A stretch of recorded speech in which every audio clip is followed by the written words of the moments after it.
At dito nga mga idol ay nakalaban natin ay dating bata ko sa PGD na si Jonathan. Ayaw ko sana to ay content sa kadahilanan bata ko. Dahil gusto niya makontent kaya kinontent ko. Kaya panoorin niyo kung paano niya ako binalagbag. Kaya kung hindi ka pa naka-follow, baka naman follow mo na yan.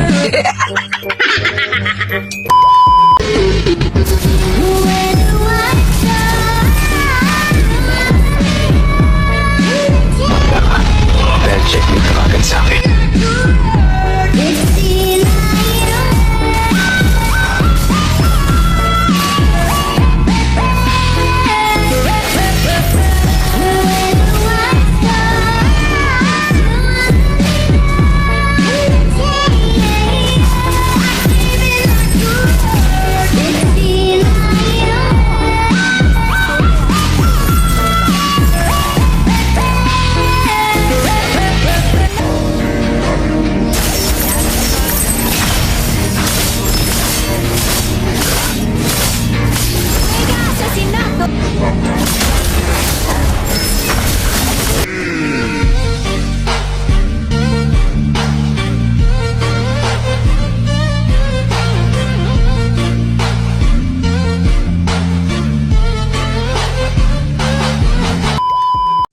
Talo!